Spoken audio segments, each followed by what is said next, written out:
بسم الله الرحمن الرحيم الحمد لله رب العالمين والصلاة والسلام على المبعوث رحمة للعالمين نبينا محمد وعلى آله وصحبه ومن تبعهم بإحسان إلى يوم الدين أما بعد.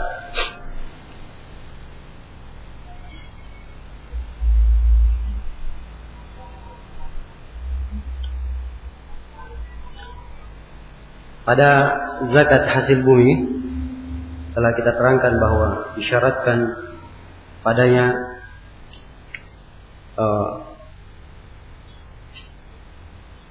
nisab, disyaratkan padanya nisab, yaitu jumlah yang disebutkan di dalam hadis Rasulullah sallallahu alaihi wasallam 5 ausuk, jumlahnya 5 ausuk, dan telah kita terangkan 5 ausuk ini berapa dan nisabnya atau berapa jumlahnya dengan penjelasan yang insyaallah taala bisa atau telah kita pahami. Dan perlu saya ingatkan bahwa ada sebagian para ulama yang berpendapat bahwa hasil bumi itu tidak disyaratkan padanya nisab. Tidak disyaratkan padanya nisab. Sekedar dia dipanen sampai nisab atau tidak, maka wajib dikeluarkan zakat. Ada sebagian ulama yang berpendapat seperti itu. Dan ini adalah pendapat Abu Hanifah dan orang-orang Hanafiyah, dan mereka diselisihi oleh jumhur ulama. Dan Abu Hanifah berpendapat tidak nisab dalam zakat hasil bumi itu dibangun di atas kaidah mereka. Dibangun di atas kaidah mereka menambah ayat itu adalah menghapus hukum ayat. Menghapus hukum ayat. Mereka punya kaidah seperti itu. Jadi mereka melihat kepada ayat Al-Quran, wa atu haqqahu yawma hasadik, keluarkanlah haknya ketika dipanen. Ayat ini umum, dikeluarkan haknya kapan dipanen, sampai nisab maupun tidak sampai nisab. Hadits Rasulullah menjelaskan bahwa ada nisabnya, yaitu 5 ausuk atau 300 sa'. Maka orang-orang Hanafiyah mereka tidak menerima hadis. Sebab kaidah mereka kalau ada hadis mempersempit kandungan ayat atau mengkhususkan makna ayat, itu artinya hadis tersebut menghapus hukum ayat. Karena itu mereka tidak memakai hadisnya. Dan ini adalah pendapat yang keliru, diselisih oleh jumhur al-ulama. Kebanyakan para ulama kalau ada hadis yang memberikan hukum tambahan tidak terdapat dalam ayat, maka itu adalah penafsiran, ya, penjelas untuk ayat dan hal yang lebih menegaskan hukumnya. Demikian. Karena itu tetap kesimpulan yang kuat di dalam masalah ini bahwa disyaratkan sampai kepada nisabnya. Walaupun tidak disyaratkan al-haul, tidak disyaratkan berputar setahun, tapi disyaratkan sampai kepada nisab, dan nisabnya telah kita sebutkan yaitu 5 ausuk, dan 5 ausuk adalah berapa? 300 sa'. Baik. Setelah menjelaskan tentang zakat hasil bumi, penulis rahimahullah ta'ala berpindah menjelaskan tentang zakat perdagangan.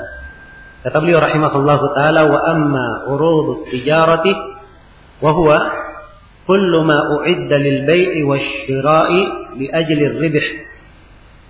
Kata beliau, adapun urudut tijarah, ya, adapun urud at-tijarah, urud jama dari ardun. Ard itu adalah sesuatu yang dipamerkan, yang ditampilkan. Artinya sesuatu yang diperdagangkan. Nah, jadi kalau dikatakan urud tijarah adalah barang-barang yang diperdagangkan.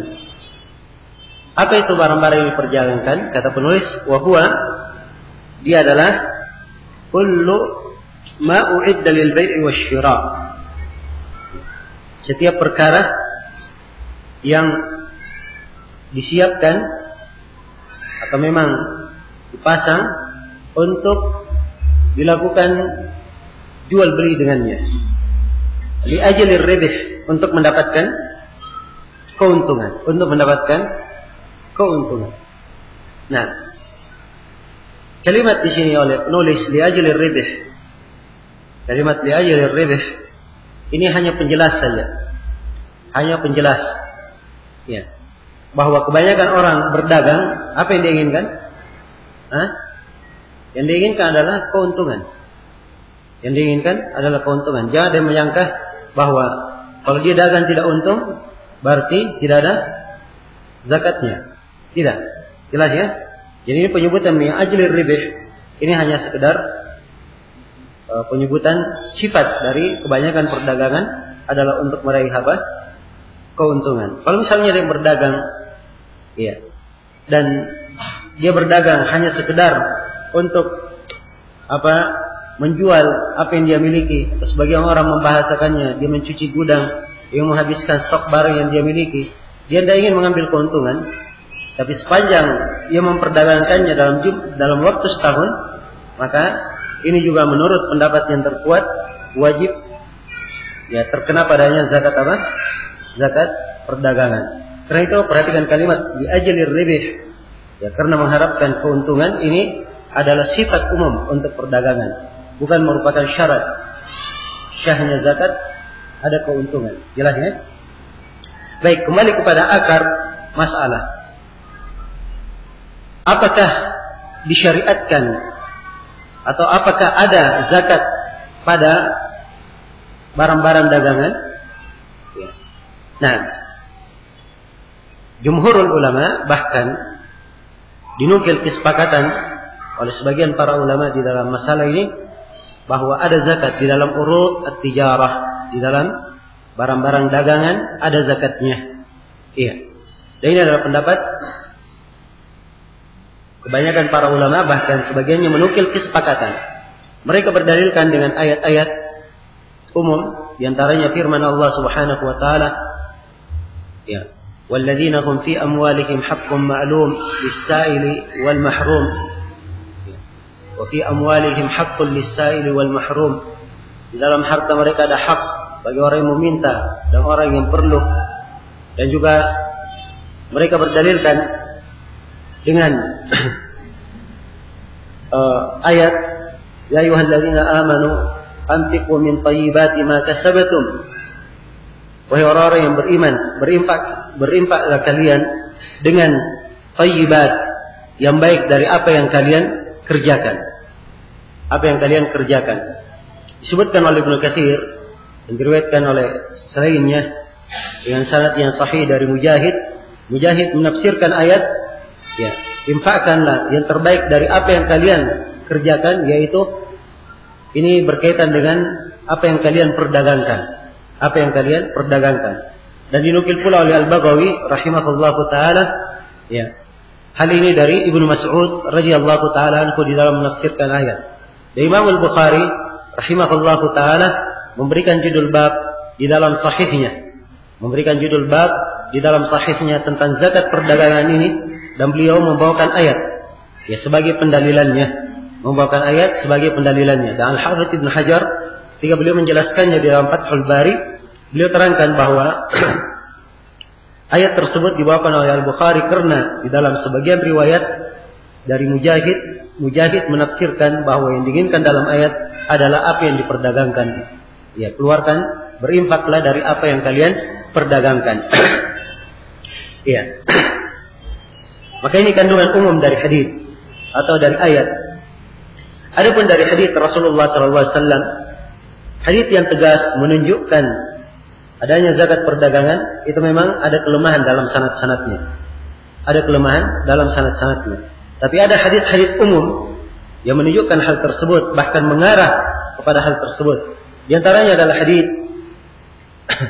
di dalam riwayat Bukhari dan Muslim tentang kisah ketika Rasulullah SAW mengutus Umar bin Khattab radhiyallahu taala anhu untuk mengambil zakat. Maka Umar bin Khattab radhiyallahu taala anhu mengadukan kepada Rasulullah SAW 3 orang. Ada masalah di dalam zakat. Sebab ini adalah laporan yang diterima oleh Umar, maka diadukan kepada Nabi sallallahu alaihi wasallam 3 orang. Yang pertama adalah Ibn Jamil, yang kedua adalah Khalid Ibn Al-Walid, kemudian yang ketiga adalah Al-Abbas, paman Rasulullah sallallahu alaihi wasallam. Maka Nabi sallallahu alaihi wasallam terangkan ya, bahwa Khalid ini atau Ibn Jamil dia darinya fakir. Kemudian Allah berikan kecukupan padanya, maka memang dia tidak ada udzur untuk dia mengeluarkan zakat, harus dikeluarkan zakat. Adapun Khalid, kata Nabi, "Fa innakum tadlimuna Khalida." kalian telah membalimi Khalid. Ya. Kalian telah membalimi Khalid. Fa innahu habasa adra'ahu wa a'tadahu fi sabilillah. Sebab Khalid itu telah mewakafkan ya, baju-baju besinya dan perlengkapan perangnya, beliau telah wakafkan di jalan Allah. Beliau telah wakafkan di jalan Allah. Iya. Dan ada pula Abbas. Al-Abbas adalah pamanku. Ya, apa yang atas beliau itu adalah atas saya. Itu adalah tanggung jawab saya. Dan diterangkan dalam riwayat yang lain bahwa Al-Abbas itu telah membayar zakatnya 2 tahun berturut-turut, sehingga tidak pantas untuk dipungut lagi. Nah, maka ketika disebutkan Khalid bin Walid, disebutkan udurnya. Ya, beliau telah mewakafkan baju besi beliau dan perlengkapan perangnya. Ya. Orang-orang menyangka bahwa Khalid radhiyallahu taala anhu memperdagangkan hal tersebut. Karena itu diadukan, kenapa dia tidak mengeluarkan zakatnya. Maka Nabi berkata, kalian membalimi Khalid, sungguhnya Khalid tidak memperdagangkannya, tapi itu telah dia wakafkan di jalan Allah. Kalau sudah diwakafkan, tidak ada kewajiban zakat padanya. Jelas sampai sini ya? Maka ini hadis yang paling kuat yang dipakai oleh para ulama yang mengatakan ada zakat perdagangan. Kalau ada hadis yang tegas konteksnya, ya ada zakat pada apa yang disiapkan untuk perdagangan, itu ada bentuk kelemahan dalam sisi periwayatan. Itu betul kita akui. Nah, tapi juga harus diketahui bahwa dalil yang ketiga yang dipakai oleh para ulama dalam masalah ini adalah kesepakatan. Kesepakatan khususnya di kalangan para sahabat. Tidak ada silam pendapat di kalangan para sahabat dan tidak diketahui ada dari sahabat yang menyelisihi. Ya. Yang menyelisihi di dalam masalah ini. Semuanya berpendapat bahwa ada zakat di dalam perdagangan. Karena itu Ibnu Umar radhiyallahu taala anhu menyebutkan ya bahwa tidak ada zakat dalam harta kecuali pada apa yang diperdagangkan. Dan beliau sebutkan bahwa dikeluarkan pada setiap tahunnya. Dan tidak ada, dan datang pula dari Umar bin Khattab dan dinukil dari sejumlah sahabat yang lainnya. Tidak ada yang menyelisihinya. Dan ini adalah pendapat yang dikuatkan oleh 7 ahli fikih dari kota Madinah. Mereka tidak selang pendapat di dalam masalah ini. Dan ini yang dikuatkan oleh Imam 4 pendapat ini. Dan ini pula yang dikuatkan oleh para ulama yang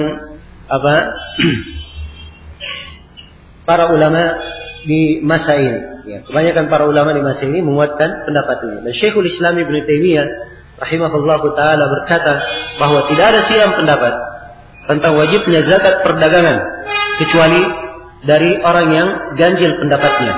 Ya, dari orang yang ganjil pendapatnya. Dan Abu Ubaid Al-Qasim bin Sallam rahimahullah beliau berkata bahwa para ulama sepakat tentang wajibnya zakat perdagangan. Adapun pendapat yang lainnya, maksudnya yang tidak mewajibkan, kata beliau, adapun pendapat yang lainnya, falaysa min madahib ahli ilmi indana. Kata beliau, itu bukan dari madhab ulama menurut kami. Nah, maka ini dari adillah yang bisa dikatakan sangat menguatkan ya, tentang wajibnya zakat pada barang-barang yang diperdagangkan. Nah, demikian tadi beberapa dalilnya. Ya, dan perlu memang saya juga jelaskan bahwa ada di kalangan ulama kita di masa ini yang memandang tidak ada zakat di dalam perdagangan. Di antaranya yang paling masyhur yang mengatakan tidak ada zakat di dalam perdagangan adalah Syekh Al-Albani rahimahullahu taala di dalam kitabnya Tamamul Minnah. Dan demikian pula Syekh Muqbil rahimahullahu taala, beliau juga memandang tidak ada zakat dalam perdagangan. Ya, adapun selain dari beliau berdua dari para ulama di masa ini, saya tidak hafal dari seorang pun yang berpendapat kecuali dengan pendapat kebanyakan para ulama. Ya, mereka memandang adanya zakat di dalam perdagangan. Syekh bin Baz, Syekh bin Utsaimin, Syekh Shalih Al-Fauzan, Syekh Ahmad An-Najmi, Syekh Zaid ya Al-Madkhali, kemudian Syekh Abdul Muhsin Al-Abbad. Nah, dan banyak lagi dari para ulama di masa ini yang merupakan ahli fikih ya, dan fuqaha di masa ini. Demikian pula Lajnah Daimah mengeluarkan fatwa ya tentang adanya zakat di dalam perdagangan. Maka ini insyaallah taala yang benar dan yang kuat di dalam masalah ini. Yang benar dan yang kuat di dalam masalah ini. Apalagi di dalam ya kalau kita lihat dari 4 jenis harta yang diwajibkan zakat. Ya, 4 jenis harta yang diwajibkan zakat. Pada hewan ternak, apa yang keluar dari bumi. Kemudian pada apa yang punya harga. Kemudian pada barang-barang dagangan. Ya. maka kita akan ketemukan bahwa kebanyakan zakat itu berada di jenis apa? Di barang-barang yang diperdagangkan. Kebanyakan zakat berada di situ. Ya.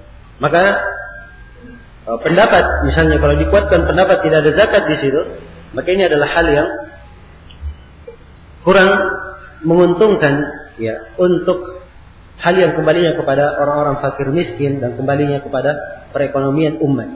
Ya, karena itu dilihat dari sisi dalil dan dilihat dari sisi kesepakatan, kemudian dilihat dari sisi nazar terhadap maslahat dan kepentingan untuk umat, maka pendapat ini insyaallah taala yang paling kuat di dalam masalah bahwa ada zakat di dalam barang-barang yang diperdagangkan. Nah, barang-barang yang diperdagangkan, urud tijarah, diwajibkan padanya zakat dengan 3 syarat. Syarat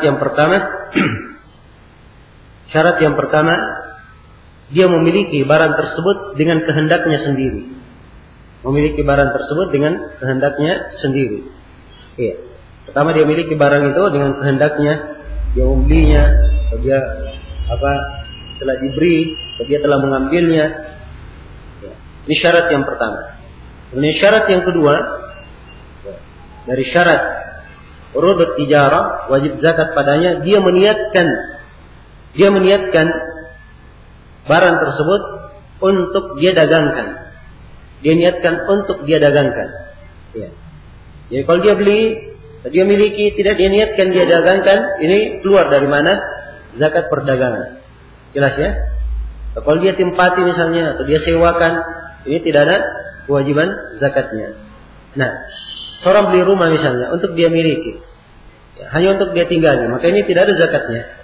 Tidak ada zakatnya. Tapi kapan dia niatkan untuk dia perjualbelikan, maka ini mulai terhitung masuk ke dalam barang dagangan.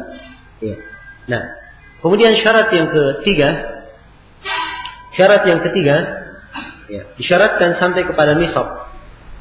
Disyaratkan sampai kepada nisab emas ataupun perak. Disyaratkan sampai kepada nisab emas maupun perak. Ya, kalau misalnya ada yang mau menambah syarat yang keempat, berputar 1 tahun, tidak ada masalah.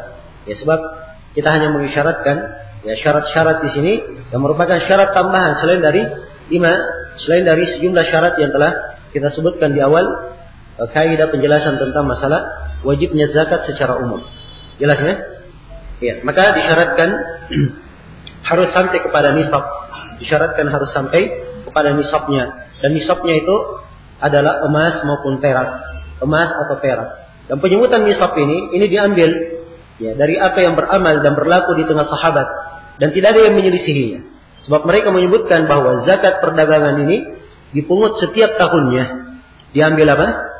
Setiap tahunnya. Jadi kalau diambil setiap tahunnya, berarti, ya, dia sama dengan emas dan perak. Sebab tidak ada dari harta-harta yang dizakati, ya, yang diambil nisabnya setiap tahunnya, ya, selain dari apa?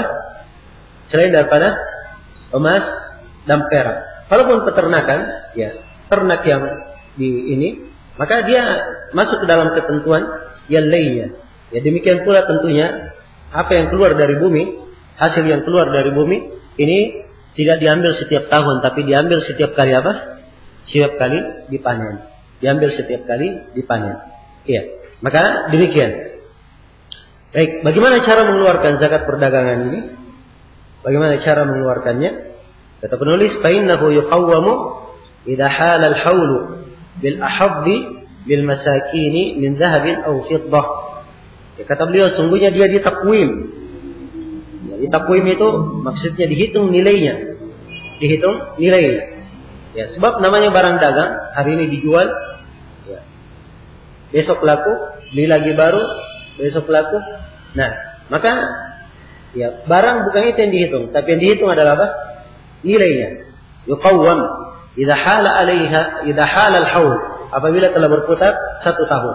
Bil ahab lil masakin, dia mengambil apa yang ahab, yang lebih pantas bagi orang yang miskin. Min dhahabin aw fiddah, dari emas ataupun perak. Ya, maksudnya begini. Nah, apabila telah sampai, ya, barang dagang ini sudah berputar 1 tahun, maka begitu genap setahun, seluruh nilai barang yang dijual selama setahun dia hitung. Ya. Dia hitung berapa berapa jumlahnya. Kemudian setelah itu dia ukur nisabnya, dia lihat kalau sudah tahu jumlahnya maka dia lihat apakah sampai ke nisab emas atau nisab apa? Nisab perak. Dan dia lihat apa yang paling bermaslahat bagi orang yang miskin. Ya, hak bagi masakin diambil di ukuran perak, sebab perak yang apa? Yang paling murah. Kalau kita ambil ukuran emas bisa-bisa nanti tidak ada kewajiban nanti kecuali di harga yang mahal. Tapi kalau kita ambil di harga perak yang murah, maka ini akan menyebabkan banyaknya harta yang masuk di dalam zakat, ya, sehingga itu bermanfaat bagi orang-orang yang miskin. Ya, jelas sampai sini. Nah, maka contoh misalnya, andai kata ada seorang yang membeli tanah, dia membeli tanah, ya, atau dia membeli sebuah perniagaan, ya, tanah rupa, ya, harganya misalnya 1M, harga 1M. Kemudian begitu dia pasarkan, ya, dia berjalan memasarkan sampai genap setahun. Ya. Begitu masuk sudah genap setahun, ternyata harga ketika dia beli 1M ini di akhir tahunnya sudah berubah harganya menjadi berapa? Menjadi 3M misalnya. Menjadi 3M. Maka dia mengeluarkan zakatnya di harga 3M-nya.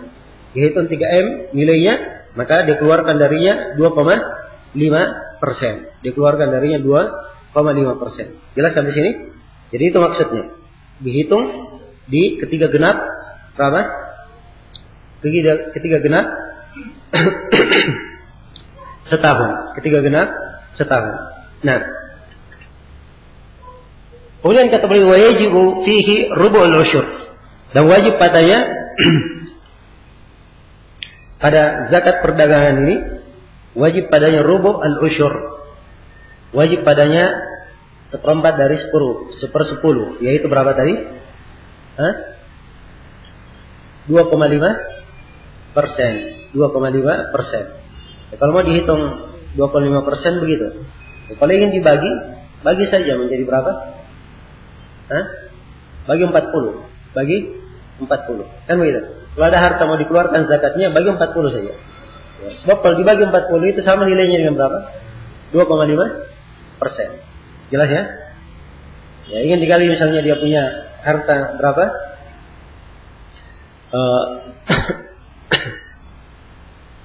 Misalnya ada harta 1 juta, mau dikeluarkan 2,5%, kalau dikali 2,5%, 1 juta kali 2,5%, nanti hasilnya berapa? 25.000. Ya, 25.000. Baik, sekarang 1 juta dibagi 40. 1 juta dibagi 40. Sama, 25.000. Jadi mau pakai ini, mau pakai itu silahkan. Hitungannya sama. Hasilnya nanti akan sama. Jelas ya? Baik. Kemudian di sini ada satu permasalahan yang dibahas di dalam masalah zakat perdagangan.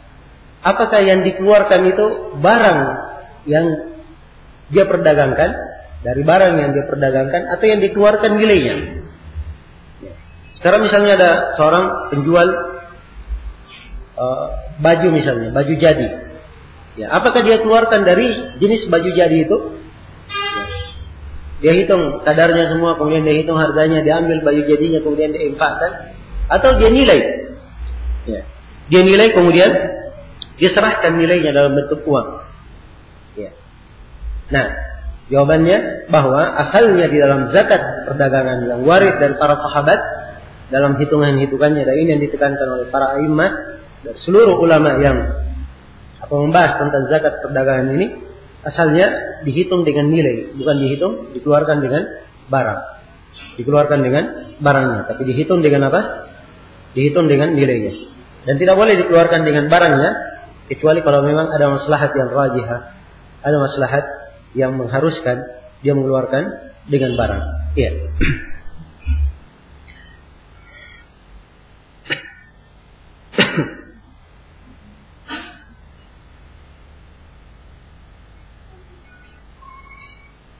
Ya.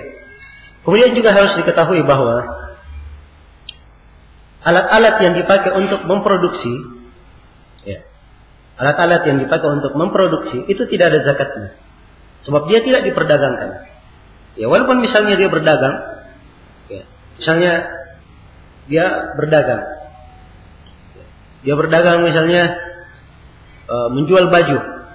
Ya, alat yang dia pakai menjahit, walaupun alatnya banyak dan nilainya sangat banyak, ya, alat ini tidak ada zakatnya. Tidak ada zakatnya. Demikian pula yang berlaku di pabrik-pabrik. Ya. Di pabrik-pabrik, kalau mereka memproduksi sesuatu yang diperdagangkan, maka alat di pabrik itu tidak kena zakat. Sebab dia bukanlah harta yang diperdagangkan. Bukanlah harta yang diperdagangkan, tapi harta yang memang dibeli untuk dipakai. Ya, dipakai dan untuk memproduksi, bukan untuk diperdagangkan. Jelas ya? Baik. Ya, maka ini mungkin beberapa cabang hal permasalahan yang berkaitan dengan masalah zakat perdagangan. Baik, kita pindah ke masalah berikutnya. Kata penulis rahimahullahu taala, "Wa man kana lahu daynun wa malun la yarju wujudahu kalladhi ala mumatilin aw mu'sirin la wafa'a lahu fala zakata fihi wa illa fa fihi zakah." Nah, kata beliau, siapa yang memiliki piutang, dia memiliki piutang, ya, dia punya uang dipinjam oleh orang lain, itu namanya dia memiliki apa? Piutang. Wa malun, dia punya harta, la yarju wujudah, dia tidak harapkan, atau dia tidak harapkan, kalimatnya di sini yarju ya, maksudnya dia tidak pernah ada kemungkinan bahwa harta ini akan kembali, akan ada, seperti harta yang dipinjam oleh mumatil, ya, dipinjam oleh seorang yang memang sengaja, ya, tidak mau mengembalikan milik orang, ya, dia berhutang, tapi hutang ini tidak mau dia bayar, ini mumatil namanya, atau mu'sir, ya, uangnya dipinjam oleh orang yang kesusahan, dia meminjam duit, ya, tiba-tiba orang tersebut rugi, ya, tidak bisa membayarnya, ini namanya mu'sir. Jelas? Ya, la wafa'a lahu, yang orang ini tidak akan dibayar. Ya, orang ini tidak akan dibayar oleh orang yang berutang. Dalam kata lain, piutangnya tidak akan kembali. Ya, jadi kalau siapa yang punya piutang dan dia rasa piutangnya tidak akan kembali, maka yang seperti ini tidak ada zakat baginya. Orang yang seperti ini tidak ada zakat baginya. Wa illa fa fihi zakah. Kalau tidak, ya, maka ada zakat padanya. Maksudnya kalau tidak, andai kata misalnya dia pinjamkan uang kepada orang, ya, orang ini pasti akan mengembalikan duitnya, ya. Atau orang tersebut mengelola duitnya. Andai kata dia minta duit tersebut, maka mungkin dalam waktu dekat atau dalam jangka waktu tertentu akan dikembalikan duit itu. Ya, akan dikembalikan duit itu. Maka kalau dia keadaannya seperti ini, kata Syekh, padanya ada zakat. Ini pendapat yang paling pertengahan di dalam masalah ini dan yang paling kuatnya. Ya, sebagian para ulama ada yang mewajibkan zakat secara mutlak dan sebagian para ulama ada yang mengatakan tidak ada zakat secara mutlak. Ini permasalahan dibangun di atas syarat istiqrar al-mulkiyah. Ya, telah kita jelaskan ya, di antara syarat wajibnya zakat harus ada apa? Istiqrar al-mulkiyah, tetapnya kepemilikan. Benar orang ini punya duit, dipinjam oleh orang, itu benar. Tapi orang yang mumatil ini tidak mau mengembalikannya, ini seakan-akan dia tidak memiliki duit itu lagi. Dia tidak harapkan duitnya bisa kembali, atau tidak ada kemungkinan duitnya bisa kembali. Jelas ya? Atau dipinjam oleh orang dan orang ini rugi, ya, dia tidak bisa membayar. Maka yang seperti ini, walaupun dia punya harta sebenarnya, punya piutang, ya, di atas tanggung jawab orang lain, di atas tanggung jawab orang, tapi orang tersebut tidak bisa mengembalikannya. Maka posisi yang seperti ini, dia dianggap seakan-akan tidak memiliki harta. Jelas? Tidak memiliki harta itu. Jadi hilang syarat istiqrar al-mulkiyah, tetapnya kepemilikan hilang. Karena itu kata Syekh, tidak ada zakat dalam posisi yang seperti ini. Jelas ya? Tapi kalau misalnya piutang itu ada pada orangnya pakai berdagang dan perdagangannya berkembang, ya, atau orang tersebut memang punya banyak modal. Kalau modal itu ditarik, itu tidak akan membahayakan usahanya. Bisa ditarik kapan saja dia tarik. Maka yang seperti ini wajib zakat. syarat istiqrarul mulkiyah ada pada dia. Kepemilikannya masih tetap. Dia bisa mengambil hartanya kapan dia inginkan. Kapan dia inginkan. Ini insyaallah taala yang rajih dan yang terkuat di dalam masalah ini. Nah, ini kesimpulan yang disebutkan oleh Syekh di sini. Ini yang dikuatkan ya oleh banyak ulama, ya, apalagi ulama kita di masa ini, ya mereka menguatkan pendapat ini seperti Syekh bin Baz dan Lajnah Daimah, demikian pula Syekh Ibnu Utsaimin, Syekh Shalih Fauzan dan lain-lainnya, mereka menguatkan pendapat ini. Baik. Kemudian kata beliau, wajibul ikhraju min wasatil mal. Kata Syekh rahimahullah, dan wajib dikeluarkan dari wasatil mal, dari harta yang wasat. Ya, dari harta yang wasat, yang pertengahan. Nah, ya di sini di masalah zakat utang ini, ya mungkin akan ada pertanyaan, bagaimana kalau misalnya ya tentang dikeluarkan zakatnya. Ya, bagaimana cara mengeluarkannya? Orang yang tadi hartanya bisa diambil, ya, kapan saja dia inginkan. Apakah dia keluarkan setiap tahun atau satu kali saja dia keluarkan? Atau satu kali saja dia keluarkan? Ini kadang sering ada pertanyaan di sini. Ya, maka jawabannya, sepanjang harta itu sampai kepada nisab dan terus berputar setiap tahun dengan nisab yang sama, maka asalnya dikeluarkan zakatnya setiap tahunnya. Dikeluarkan zakatnya apa? Setiap tahunnya. Iya. Terus bagaimana dengan orang yang misalnya hartanya itu dipinjam oleh orang yang kabur, dia nggak tahu kemana dia kabur. 5 tahun berikutnya orang itu ketemu, ya, dan dia membayar hutangnya. Maka zakat yang dia keluarkan berapa? Apakah dikeluarkan 5 tahun sekaligus atau dikeluarkan sekali saja? Dikeluarkan sekali saja. Nah, ini ada silang pendapat di kalangan para ulama dalam masalah ini. Kalau Syekh Ibnu Utsaimin rahimahullah taala, beliau kuatkan dia keluarkan pada saat dia pegang. Pada saat dia terima, dia keluarkan satu kali saja. Dan ini insyaallah taala kelihatannya pendapat yang pertengahan, sebab kalau dikatakan dia wajib dikeluarkan setiap tahunnya, ya asalnya harta itu baru dia miliki untuk tahun ini. Nah, maka asalnya dia keluarkan kapan dia terima, langsung dia keluarkan satu kali saja, dan itu sudah mewakilinya. Ya wallahu taala alam. Baik. Kemudian kata beliau rahimahullah, wa yajibul ikhraju min wasatil mal. Dan wajib dikeluarkan harta itu dari harta yang pertengahan. Ya. Harta yang pertengahan. Wala yajzi minal adwan. Tidak boleh, tidak syah dari harta yang rendahan, yang bawahan. Ya. Wala yalzam al-khiyar illa yasha' rabbu. Adapun yang khiyar, maksudnya yang terbaiknya, yang paling bagusnya, itu tidak boleh dipaksakan diambil, kecuali kalau pemiliknya ingin. Nah, ini telah kita terangkan ya, bahwa di dalam mengambil zakat, ya apakah itu zakat yang berkaitan dengan hewan ternak, berkaitan dengan hasil bumi, berkaitan dengan emas maupun perak. Kalau emas dan perak, ya di dalam masalah ini juga mungkin masalah ini masuk. Ya, emas dan perak. Sebab emas itu beraneka ragam. Ada yang 21 karat, ada yang 24 karat, ya, ada yang 18 karat. Maka diambil yang pertengahan. Ya, demikian pula di perdagangan. Kalau perdagangan dilihat ya dari jenis membayarnya, dia bayar pakai apa? Maka diambil dari harta yang pertengahan. Ya, jangan diambil yang rendah. Sebab ini tidak boleh. Ya, zakat itu harus diambil dari yang bagus. Wala tayammamul khabitha minhu tunfiqun. Dan jangan kalian sengaja ya menginfakkan yang khabith, yang jelek untuk kalian sedekahkan, tidak boleh. Ya, maka harus diambil dari yang pertengahan. Tidak boleh juga mengambil harta orang yang paling mahal, yang paling dia cintai. Karena Nabi sallallahu alaihi wasallam mengancam hal itu. Ya, kata beliau, wa iyyaka wa qara'ima amwalihim. Hati-hati kalian dari harta mereka yang berharga. Wattaqi da'watal mazlum. Ya, khawatirlah kamu dari doa yang orang yang dizalimi.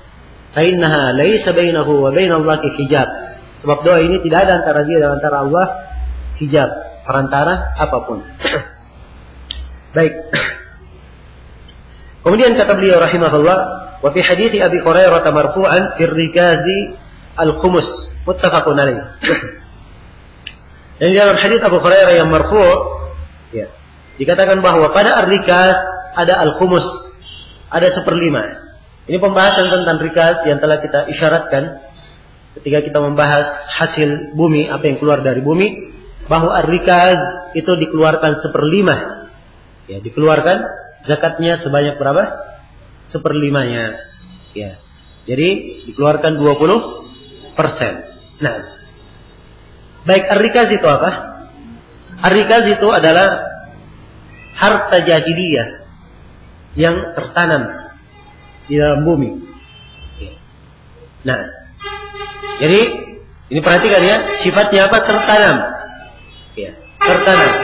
Ya, kalau misalnya hartanya dia dapat di museum, ya, atau hartanya dia dapat di jalan, ya, itu bukan namanya rikas. Jelas ya? Ini harta apa? Tertanam. Kemudian yang kedua dari peninggalan jahiliyah. Peninggalan jahiliyah itu diketahui ya. Ini bisa dilihat kepunaannya dari masa mana, di masa apa harta itu. Ya. Kalau misalnya dia gali dapat, masya Allah, ya, dapat peninggalan, tapi isinya emas, ya, kalung yang sudah diukir dengan ukiran-ukiran yang ada di masa ini. Itu bukan rikas namanya, tapi itu adalah harta orang yang dia sembunyikan, dia dapat. Ya. Kan begitu? Harta orang dia sembunyikan, dia dapatkan. Makanya seperti ini bukan rikas. Ya.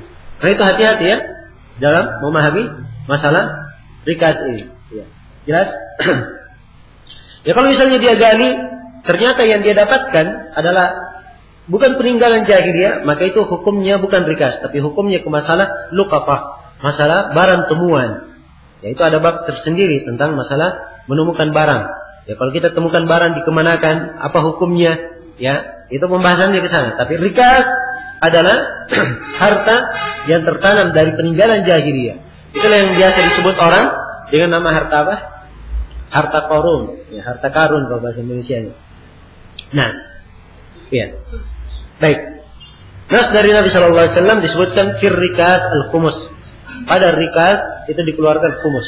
Dan dikeluarkannya ini langsung, begitu dia dapat langsung dikeluarkan. Ya, dan rikas ini tidak ada haulnya, tidak berputar setahun dari tunggu. Ya, kapan dia dapat langsung keluar? Ya, 20%, 1/5-nya dikeluarkan. Nah, ini hadits muttafaqun alaih, dikeluarkan oleh Imam Al-Bukhari dan Imam Muslim. Nah, selesai sudah kita dalam pembahasan harta-harta apa saja yang wajib dizakati dan bagaimana rinciannya, titik-titik kewajibannya, bentuk-bentuknya, ya kita sudah terangkan. Nah, ini berarti sudah selesai bersama kita 1/2 dari pembahasan masalah zakat. Dan masih ada lagi tersisa di sini oleh penulis 2 bab lagi. Ya.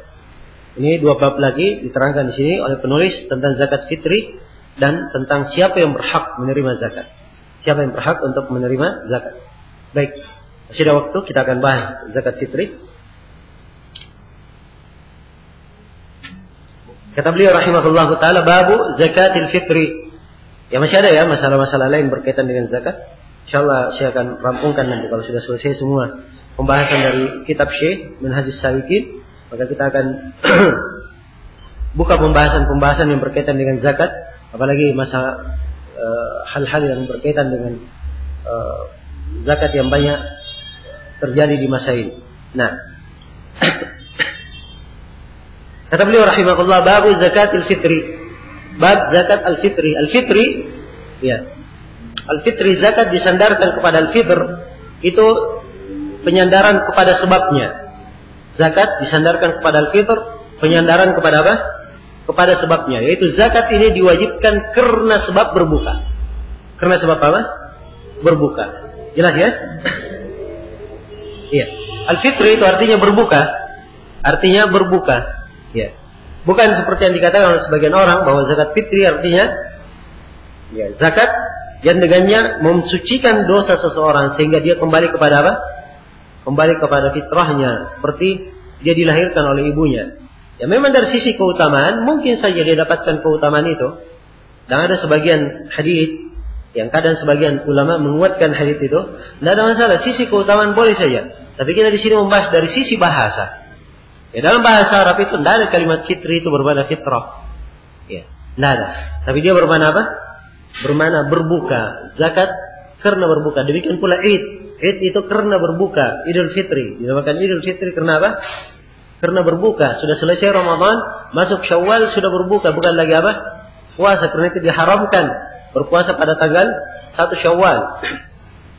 Diharamkan berpuasa pada tanggal 1 Syawal. Ya. Zakatul Fitri. Zakat Fitri ini adalah, ya, setelah kita tahu definisinya secara bahasa, sebenarnya definisinya secara syariat, ya, definisinya secara syariat dia mirip dengan pembahasan zakat yang telah lalu. Cuman dia ini, ya, disyaratkan syarat-syarat tertentu di dalamnya. Syarat-syarat tertentu di dalamnya. Ya. Nah, maka di dalam masalah pendefinisian, ya mungkin kita tidak terlalu penting untuk mendefinisikannya, ya sebab di dalam pembahasan zakat fitri ini sendiri, ya kandungan dari pembahasan ini tentang makna zakat itu sudah banyak dicakup, ya, pada definisi yang telah kita sebutkan, ya pada definisi yang telah kita sebutkan, ya. Maka di sini saya akan sebutkan saja hukum-hukum yang berkaitan dengan masalah zakat itu. Kata beliau rahimahullah, an Ibnu Umar radhiyallahu taala anhu annahu qala farada Rasulullah sallallahu alaihi wasallam zakat al-fitri sa'an min tamrin aw sa'an min sya'irin 'ala al-'abdi wal hurri wal dhakari wal untha was saghiri wal kabiri min al-muslimin wa amara biha an tu'adda qabla khuruji an-nasi ila as-shalah muttafaqun alaih. Kata penulis rahimahullahu taala dari Ibnu Umar radhiyallahu taala anhuma, beliau berkata, kata beliau, Rasulullah sallallahu alaihi wasallam mewajibkan zakat fitri sa'an min tamrin. Diwajibkan 1 sa' dari korma. Sa'an min syair. Diwajibkan 1 sa' dari syair, dari gandum. Ya. Alal abdi wal hur. Wajib terhadap budak dan orang yang merdeka. Wadzakari wal unsa. Wajib terhadap laki-laki dan perempuan. Wassagiri wal kabir. Wajib terhadap anak kecil dan orang yang telah dewasa. Minal muslimin, dari kalangan kaum muslimin. Wa amara biha an tuadda qabla khurujin nas ila shalah.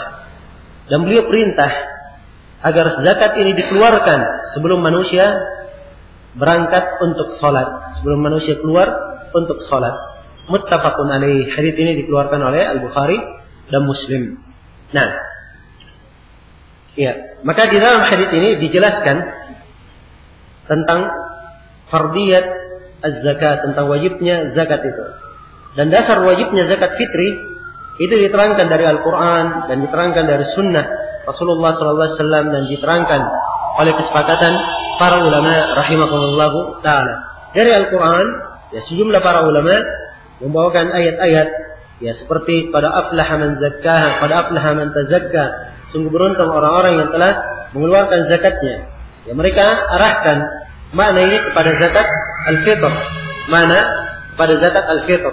Ya, dan dia juga tercakup dalam kandungan umum ayat wa fi amwalihim haqqul lis-sa'il wal mahrum. Dan pada harta mereka ada hak bagi orang yang meminta dan orang yang perlu, ya, kepadanya. Nah, dan dari hadis ini hadis Ibnu Umar radhiyallahu taala penjelasannya, demikian pula hadis Abu Sa'id Al-Khudri radhiyallahu taala anhu dijelaskan hal yang sama, ya, tentang kewajibannya dan ditambah beberapa asnaf, beberapa bentuk makanan yang dikeluarkan di masa Nabi sallallahu alaihi wasallam. Kemudian juga hadis Ibnu Abbas, ya, radhiyallahu taala anhu yang dikeluarkan oleh Abu Daud, ya, dikeluarkan oleh Abu Daud radhiyallahu taala anhu bahwa farada Rasulullah sallallahu alaihi wasallam zakat al-fitri. Ya. Nah, zakat al-fitri tuhratan lis-sha'im wa ta'matan lil masakin. Rasulullah sallallahu alaihi wasallam mewajibkan zakat fitri itu sebagai pensuci bagi orang-orang yang berpuasa, pensuci bagi orang-orang yang berpuasa, dan sebagai pemberian makanan, santunan, bantuan untuk orang-orang yang miskin, untuk orang-orang yang miskin. Nah,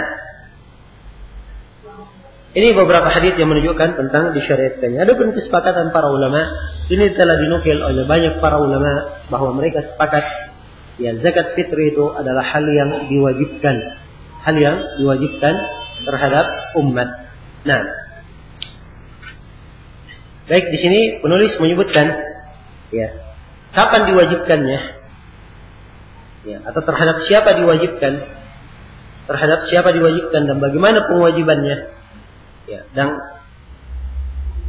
makanan apa saja yang wajib untuk dikeluarkan? Ini diterangkan di sini oleh penulis rahimahullah dalam uraian beliau yang berikutnya. Tapi sebelum saya baca dan saya uraikan, ya ada baiknya kalau saya sebutkan syarat diwajibkannya zakat fitri. Syarat diwajibkannya zakat fitri, ya. Syarat yang pertama adalah keislaman. Syarat yang pertama harus seorang muslim. Sebab di dalam hadis dikatakan minal muslimin. Ya, siapa saja kalau zakat fitri, ya, laki-laki maupun perempuan, anak kecil, orang besar, ya, budak maupun orang merdeka, ya, waras maupun tidak waras, ya, semuanya wajib apa? Dikeluarkan zakat fitrinya. Jelas ya? Wajib dikeluarkan zakat fitrinya. Nah, sebab mereka semuanya adalah muslim. Mereka semuanya adalah apa? Adalah muslim. Iya. Ini syarat yang pertama, Islam. Syarat yang kedua, al-ghina. Dia harus punya kecukupan. Punya kecukupan. Iya. Apa makna punya kecukupan? Mana punya kecukupan? Artinya dia punya kadar yang lebih. Dia punya kadar yang lebih dari hartanya pada saat wajibnya, yaitu pada begitu terbenam matahari di bulan Ramadan, itu kadar wajibnya. Begitu terbenam matahari di bulan Ramadan, dia periksa hajatnya, hajat dia.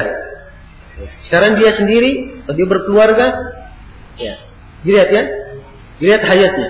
Dia keluarganya, kalau punya keluarga bersama keluarganya, dia perhitungkan dulu makanan mereka untuk sehari, dan apa yang berkaitan dengan kebutuhan pokok mereka, kebutuhan pokoknya. Kalau sudah terpenuhi seluruh hal ini dan masih lebih hartanya, bisa untuk hartanya lebih, ada kelebihan sebanyak 1 sa' dari korma, 1 sa' dari syair, maka barulah dia wajib apa? Keluar zakat. Jelas ya?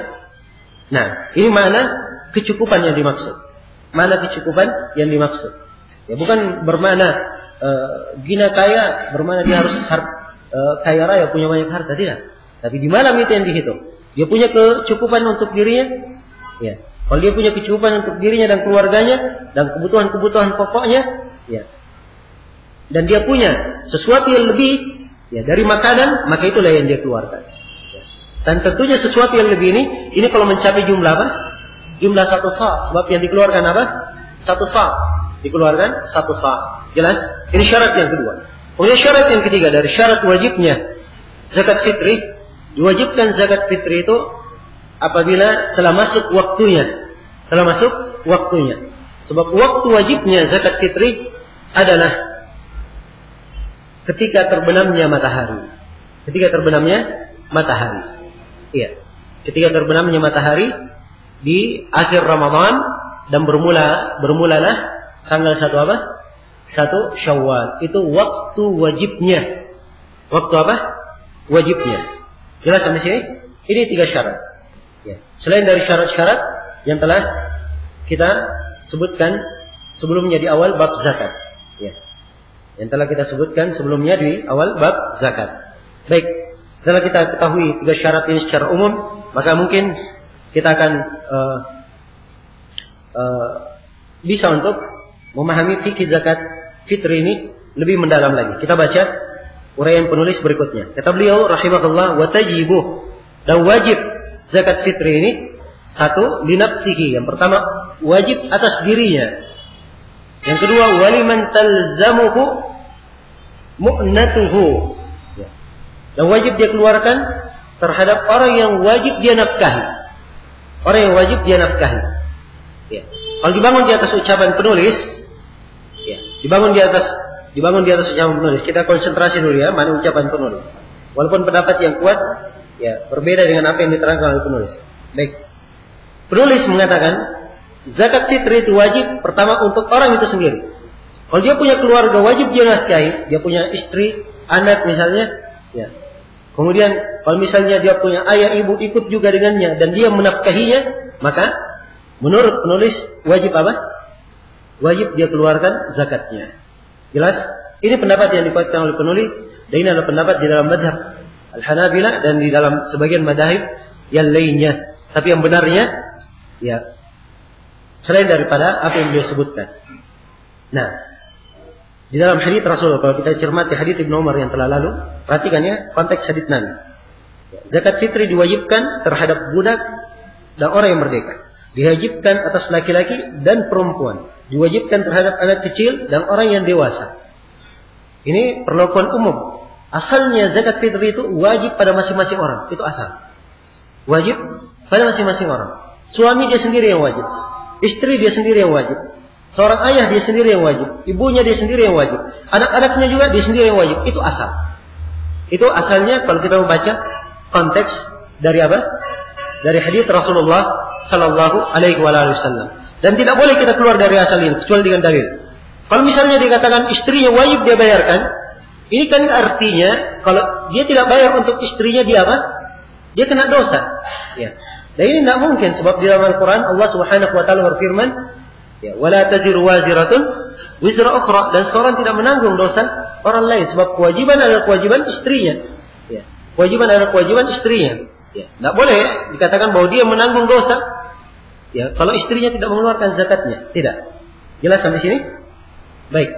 Maka kalau menurut konteks hadis, kewajiban zakat itu ini berlaku untuk setiap orang. Berlaku untuk setiap orang. Akan tetapi, ya, kalau dia seorang yang mempunyai anak, ya, anak ini harta, kalau dia punya harta anak ini, maka harta ini tentunya apa? Yang memandangnya dan melihatnya adalah orang tuanya, kan begitu? Ya. Kemudian anak ini kebiasaannya tidak mempunyai harta, tapi ikut kepada ayahnya. Karena itu yang ada di dalam sejarah para sahabat dan yang dilakukan oleh para sahabat, anak-anak zakatnya, zakat fitrinya ditanggung oleh siapa? Ditanggung oleh ayahnya. Berarti kita selesai. Anak-anak ikutnya zakatnya siapa yang mengeluarkan? Sang ayah. Ini yang pertama. Yang kedua, budak. Ya. Seorang budak dia tidak punya harta sendiri, tapi hartanya siapa yang memiliki? Tuannya. Ya, karena itu tuannya diberikan dua pilihan. Apakah dia mengeluarkan zakat untuk budaknya? Ya. Kalau dia tidak keluarkan zakat untuk budaknya, maka dia biarkan budaknya bekerja supaya dia memperoleh apa? Sesuatu yang dengannya dia mengeluarkan zakat untuk dirinya. Jelas sampai sini? Ya, ini untuk berkaitan dengan budak. Selain daripada itu, istri, ayah dan ibu asalnya dia tidak wajib untuk mengeluarkan. Ya, istri mengeluarkan untuk dirinya sendiri. Mengeluarkan untuk dirinya sendiri.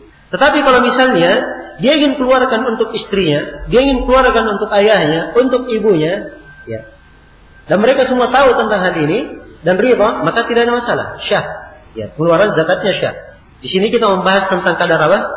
Kadar kewajiban. Ya, kadar kewajiban. Ya, dalam artian kalau kita dihadapkan sebuah masalah, misalnya ada seorang kepala rumah tangga, dia punya seorang istri, dia punya 5 orang anak. Ya. Diperiksa keadaannya pada hari itu, ya, alhamdulillah untuk keadaan pokoknya dan keperluannya untuk satu hari satu malam dia miliki, dan kecukupan pokoknya dia miliki. Ya. Dan hartanya yang lebih cuma 1 sok saja, cuman 1 sok. Maka 1 sok ini dia keluarkan untuk siapa? Untuk dia kan, untuk anaknya kan, untuk istrinya. Ya asalnya dia dulu dia keluarkan apa? Kewajibannya. Kan begitu. Kalau misalnya dia punya kelebihan, ya, dia punya kelebihan 6 sok, maka dia keluarkan untuk dirinya dan untuk apa? Untuk anaknya. Dia keluarkan untuk dirinya dan untuk 5 orang anaknya. Ya, adapun istrinya bukan kewajibannya. Kalau istrinya tidak mampu, maka dia masuk ke dalam kategori apa? Kategori orang yang miskin. Apakah zakat boleh diberikan kepada istrinya? Ya, ini pembahasannya akan datang ya, jangan ditanyakan dulu. Baik. Kemudian kata beliau, "Idza kana dzalika fadilan an quti yawmihi wa lailatihi." Dan apabila hal tersebut lebih dari keperluan sehari semalamnya, ya, ini hal yang kedua yang diwajibkan pada zakat fitri. Ya. Diwajibkan pada zakat fitri kalau lebih dari keperluan sehari dan semalamnya. Nah, jadi untuk makanan sehari dan semalamnya sudah dia miliki, ya, ada lebihnya 1 sok itu yang dia keluar. Itu tadi yang saya berikan ya, kadar apa? Kadar kecukupan. Kecukupan dia memiliki makanannya untuk sehari semalamnya dan dia memiliki keperluan pokoknya yang lain. Keperluan pokoknya yang lain. Ya. Ingat, kita kan tahu kan ada namanya keperluan itu keperluan pokok. Ya, ada namanya keperluan sehari-hari. Ya kan? Ada namanya ya, keperluan yang hanya sekedar pelengkap saja. Hanya sekedar pelengkap saja. Yang diinginkan di sini ada keperluannya untuk hari itu. Ditambah dengan keperluan pokoknya. Itu mana kecukupan. Mana kecukupan. Baik, kemudian yang ketiga kata beliau, wajib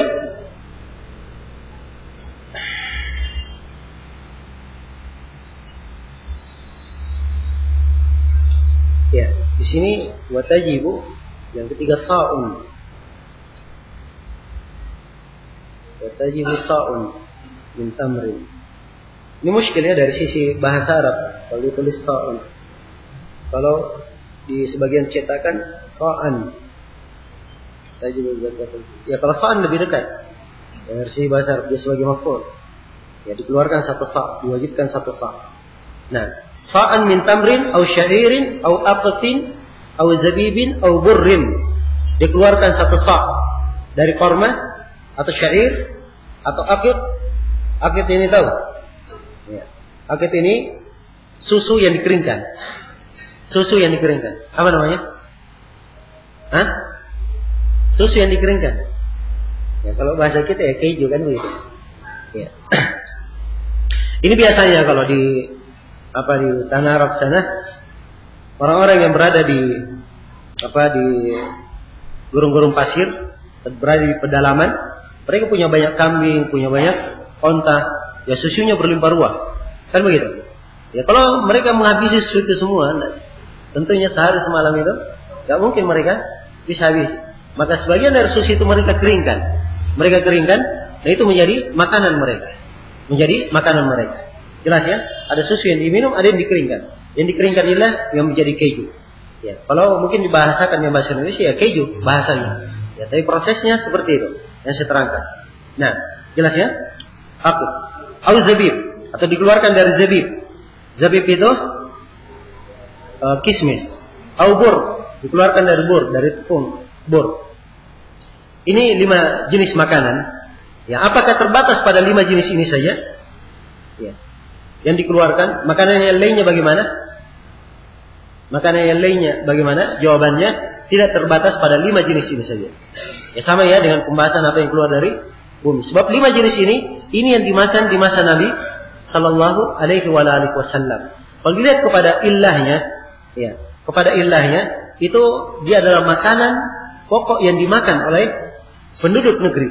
Itulah yang dikeluarkan. Sebab datang dalam sebuah riwayat, ya farada Rasulullah sallallahu alaihi wasallam zakat al-fitr sa'an min ta'am. Rasulullah mewajibkan zakat fitr itu satu sa' dari makanan. Kalimat makanan ini lebih apa? Lebih umum dan lebih luas cakupannya. Maka kalau kita di Indonesia misalnya, kita makanan pokoknya beras, maka kita keluarkan apa? Kita beras. Ya, kita keluarkan beras. Kalau sebuah tempat makanan pokoknya adalah sagu, maka yang dikeluarkan adalah apa? Sagu. Ya. Kalau di sebagian tempat makan pokoknya adalah jagung, maka yang dikeluarkan adalah apa? Jagung. Demikian. Ya, jelas ya? Kemudian dari makanan pokok yang dikeluarkan ini, diambil yang pertengahannya. Ya, diambil yang pertengahan. Beras misalnya beraneka ragam harganya. Beraneka ragam harganya. Ya, saya nggak hafal ya nama-nama beras.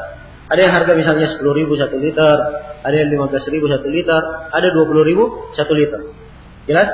Kalau dia makan, ya. Dia makan dari 3 jenis ini, ya 3 jenis ini yang dia makan, maka dikeluarkan yang mana? Diambil yang pertengahan, yang 15.000. Tapi kalau dia makannya jenis yang 20.000, maka yang dikeluarkan dari jenis apa?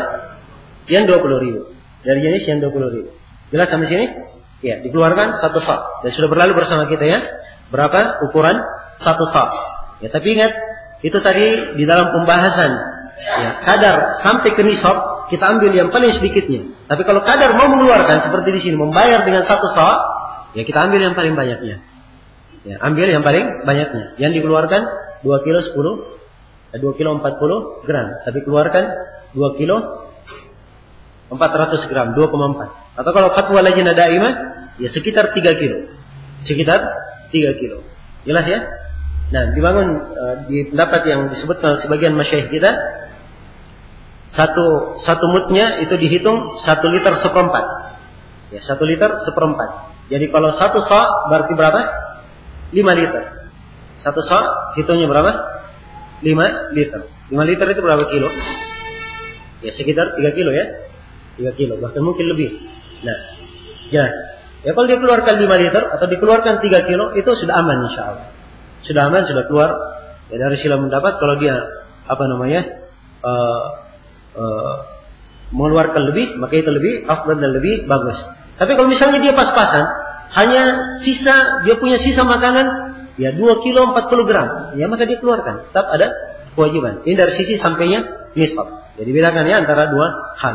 Dan ini juga masuk dalam kaidah umum. Seseorang itu dalam menunaikan kewajiban, ya kalau dia lebihkan itu lebih afdal bagi dia supaya kewajibannya itu lebih terjaga, lebih terangkat, dan dia sendiri lebih enak hatinya, lebih selamat di dalam menjalankannya. Baik. Kemudian kata beliau rahimahullahu taala, wal afdal fiha al anfa. Yang paling afdal dari makanan-makanan ini adalah apa yang paling bermanfaatnya. Ya, misalnya kalau di sebuah tempat banyak makanan pokoknya. Banyak makanan pokoknya. Ada korma, ya, ada beras, ya, ada kismis.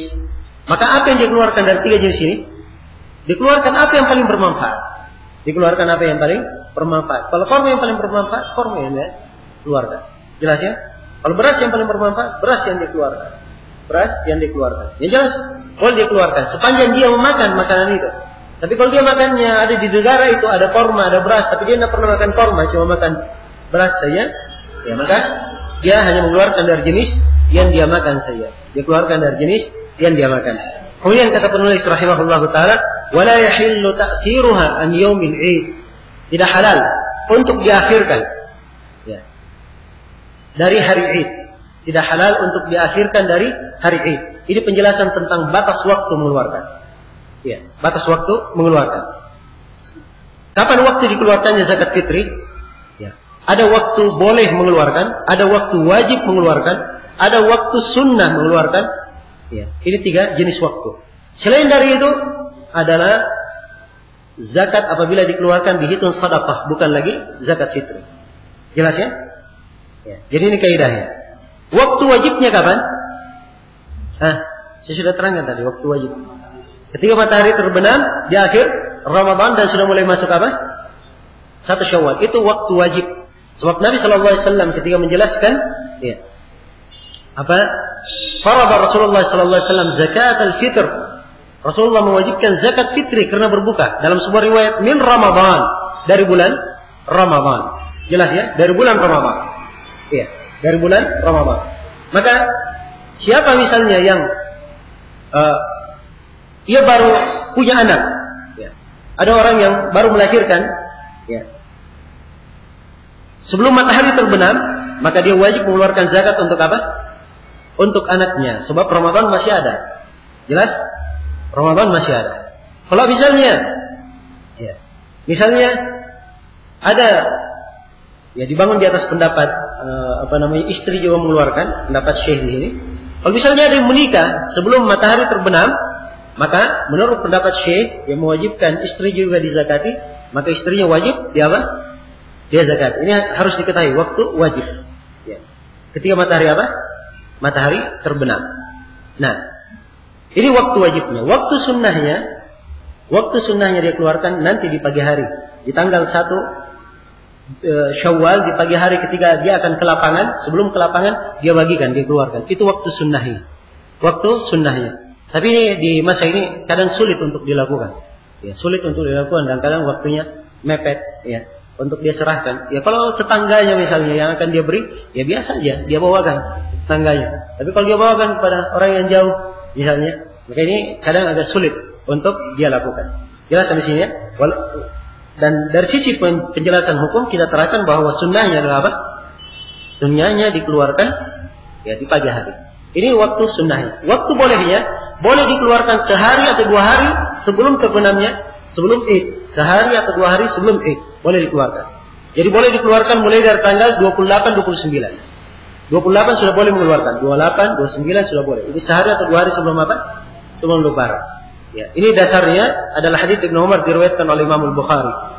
Beliau berkata bahwa para sahabat mengeluarkan zakatnya sehari atau 2 hari sebelum Idul Fitri. Ya, berarti tanggal 28 atau tanggal 29. Jelas ya? Nah, maka siapa yang mengeluarkan zakat fitrinya di tanggal 27 itu dihitung sedekah. Tidak dihitung zakat fitri. Iya, tidak dihitung zakat fitri. Siapa yang mengeluarkannya, apalagi dia keluarkan di awal bulan. Wah, ini masuk Ramadan, keluarkan aja semuanya. Ya, nanti kita di akhir Ramadan sibuk bikin kue. Ya. Ya bagus dibayar sekarang. Ya, maka ini tidak syah.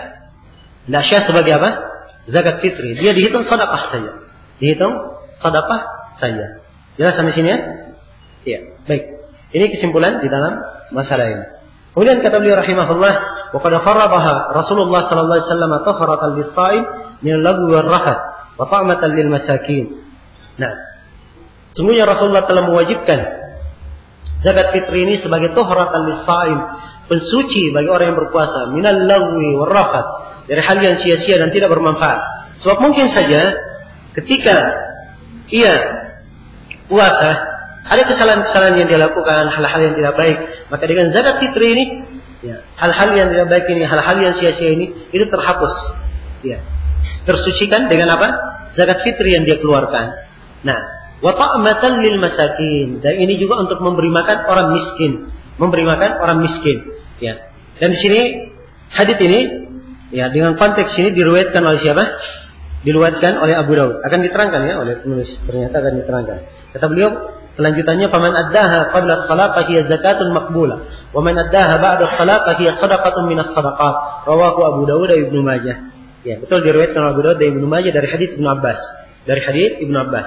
Kata Nabi, siapa yang mengeluarkan zakat fitrinya sebelum salat, dia adalah zakat yang diterima. Siapa yang mengeluarkan zakatnya setelah salat, maka dia hanyalah sedekah dari sedekah. Hanya dihitung sedekah dari sedekah. Ya, kita sebutkan ya bahwa batasan akhir mengeluarkannya ketika imam berdiri untuk sholat. Ya. Jadi kalau sudah sholat, imamnya sudah tidak ada lagi. Tidak boleh lagi apa? Mengeluarkan zakat fitri. Kalau dia keluarkan, maka itu sedekah saja. Tapi kalau misalnya ada yang musafir atau ada yang tidak tahu, dianggap hari ini masih puasa, padahal orang sudah lebaran. Ya. Kalau demikian keadaannya langsung segera dikeluarkan, tidak ada masalah. Sebab dia punya apa? Punya udzur. Tapi kalau tanpa udzur, dia undur sampai setelah sholat, maka dia sudah berdosa. Tetap wajib dia keluarkan. Tapi yang dikeluarkan itu tidak dihitung lagi zakat fitri. Tapi dihitung apa? Dihitung sedekah dari sedekah. Jelas sampai sini? Dia sudah kena dosa karena tidak mengeluarkan pada waktunya. Tidak mengeluarkan pada waktunya. Kemudian dalam hadits Ibnu Abbas ini disinggung tentang siapa yang berhak menerima zakat fitri. Dan para ulama silam pendapat, apakah yang berhak menerima zakat fitri itu sama dengan yang berhak menerima zakat secara umum? Ya, nanti akan datang ya penjelasannya di bab siapa yang berhak menerima zakat. Untuk pembahasan zakat secara umum, bahwa ada 8 golongan yang berhak menerimanya. Khusus di zakat fitri, apakah diberikan juga ke 8 golongan? Atau dia khusus seperti yang disebut oleh Nabi di sini, diberi makan untuk orang yang miskin? Sebab Nabi menyebutkan golongannya, ta'matan lil masakin, diberi makan untuk orang miskin. Nah, jelas ini penyebutan dari Rasulullah. Jumhur ulama menganggap bahwa dia sama dengan 8 golongan yang lainnya. Ya, sama dengan zakat yang lainnya diberikan kepada 8 golongan. Tapi orang-orang Hanafiyah mereka menyebutkan bahwa zakat fitri ini hanya diserahkan kepada orang-orang miskin saja. Hanya diserahkan kepada orang-orang miskin saja berdasarkan nas dari hadits yang telah kita bacakan tadi. Nah, jadi insyaallah taala yang paling kuat di dalam masalah ini bahwa dia hanya diberikan kepada orang miskin saja. Orang miskin saja. Tetapi harus diketahui ya bahwa kata miskin dalam penggunaan itu, kalau diitlakkan miskin, masuk juga di dalamnya fakir. Masuk juga di dalamnya fakir. Ya. Jadi kalau disebut miskin, masuk juga fakir dalamnya. Kalau disebut fakir, masuk juga miskin di dalamnya. Kalau disebut dua-dua, fakir dan miskin, maka ini beda maknanya. Saya akan terangkan nanti perbedaan antara fakir dan miskin. Jelas ya? Maka yang kuat di dalam orang yang berhak menerima zakat fitri itu hanya untuk fakir dan miskin saja. Adapun amil tidak ada, dia tidak menerima zakat fitri. Ya, karena itu diantara kesalahan yang beredar di pengumpulan zakat, amil-amil mengambil, ya diberikan kepada amil, ya karena dia amil itu tidak benar. Kecuali kalau amilnya miskin, fakir diberi karena miskin dan fakirnya. Ya, bukan karena dia amil, bukan karena dia amil. Ya, jelas sampai sini? Baik. Kemudian penulis rahimahullah taala menutup pembahasan. Ya, kata beliau rahimahullah, وقال صلى الله عليه وسلم سبعة يظلهم الله في ظل يوم لا ظل إلا ظله إمام عادل وشاب نشأ في طاعة الله ورجل قلبه معلق بالمساجد ورجلان تحابا في الله اجتمع عليه وتفرق عليه ورجل دعته امرأة ذات منصب وجمال فقال إني أخاف الله ورجل تصدق بصدقة فأخفاها حتى لا تعلم شماله ما تنفق يمينه ورجل ذكر الله خاليا ففاضت عيناه متفق عليه.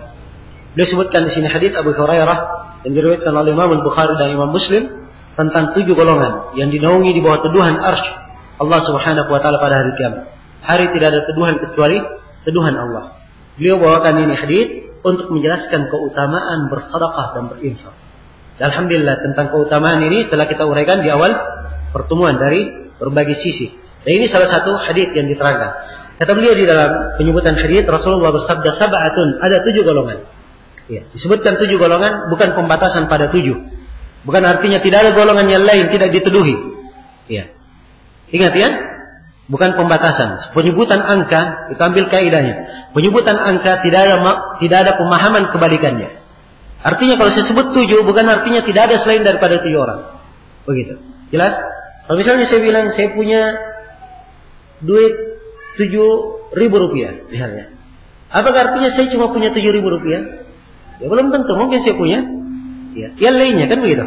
Mungkin saya punya yang lainnya. Maka demikian pula di sini kalimat 7 ini bukan pembatasan. Apalagi telah datang riwayat-riwayat penyebutan golongan-golongan yang lain selain daripada 7 ini. Diriwayatkan oleh Imam Muslim misalnya tentang orang yang memberikan waktu luang kepada orang yang berhutang. Sampai waktunya dia harus membayar hutangnya, orang tersebut kesulitan, belum punya uang untuk membayar. Dia berikan waktu luang. Maka Allah sebutkan bahwa orang yang seperti ini akan diteduhi oleh Allah di bawah teduhan arsy-Nya, di bawah teduhan arsy-Nya. Ya, dan ini pembahasannya Ibnu Hajar rahimahullah yang menulis buku khusus, beliau kumpulkan 7 golongan ini dan beliau kumpulkan 7 golongan dan 7 golongan yang lainnya. Semua berapa jumlahnya? 21 golongan yang diteduhi di bawah arsy. Datang setelahnya Suyuti, dia tambah lagi 7 golongan dan 7 golongan yang lainnya. Ya, jadi jumlahnya berapa? Jumlahnya sudah 35 golongan. Jelas sampai sini? Nah, ya semuanya ada risalahnya. Ya walaupun ya dari golongan-golongan yang disebutkan itu ada dalam hadits-hadits yang lemah, Tapi yang sahih juga ada. Makanya secara global memberikan kepada kita pemahaman tidak terbatas pada 7 golongan ini saja. Kata beliau 7 golongan, yudhilluhumullahu fi dhillih. Allah akan teduhi dia di bawah teduhannya. Ya, kalimat teduhannya di sini diterangkan dalam sebuah riwayat yaitu fi dhilli arsyihi, di bawah teduhan apa? Arsy Allah Subhanahu wa taala. Yauma la dhilla illa dhillu. Hari tidak ada teduhan kecuali teduhan Allah Subhanahu wa taala. Imamun adil, yang pertama adalah imam adil. Nah, yang kedua syabun nasya'a fi taatillah. Anak muda tumbuh dalam keadaan taat kepada Allah. Ini disebut imam, ya, anak muda tumbuh, ya, seorang lelaki. Bukan artinya perempuan tidak masuk di sini ya. Laki-laki dan perempuan, ya, kalau melakukan hal ini dan masuk dalam golongan ini, semuanya mendapatkan keutamaan. Tapi di sini dipersebutkan percontohan, hanya dari sisi kebanyakannya. Maka dipakai, ya, kalimat-kalimat lelaki. Imamun adil, pemimpin yang adil. Kalau seorang perempuan memimpin keluarganya, anak-anaknya dengan keadilan, maka dia juga mendapatkan kebaikan. Wasyabun nasya'a fi taatillah, dan seorang anak muda tumbuh ya dalam taat kepada Allah. Demikian pula perempuan ya seorang pemudi yang tumbuh dalam ketaatan kepada Allah masuk di dalamnya. Wa rajulun qalbuhu mu'allaqun bil masajid, seorang lelaki yang hatinya terikat dengan masjid. Maksudnya dia senang duduk di masjid, ya. Senantiasa terfikir untuk hadir di masjid. Ya. Cinta kalau dia berada di masjid. Kalau dia melakukan kegiatan ibadah, dia lebih senang kalau dia lakukan di masjid. Ya. Cinta menghadiri majelis-majelis ilmu di masjid. Ini semua masuk dalam makna rajulun qalbuhu mu'allaqun bil masajid. Ingat ya, hatinya terikat, tergantung di masjid. Ya. Kalau dia di dalam masjid tapi hatinya tergantung di pasar, ya, tergantung di di warungnya, ya. Maka ini wallahul musta'an. Nah, kemudian Wa rajulani tahabba fillah, dan dua orang lelaki saling cinta mencintai karena Allah.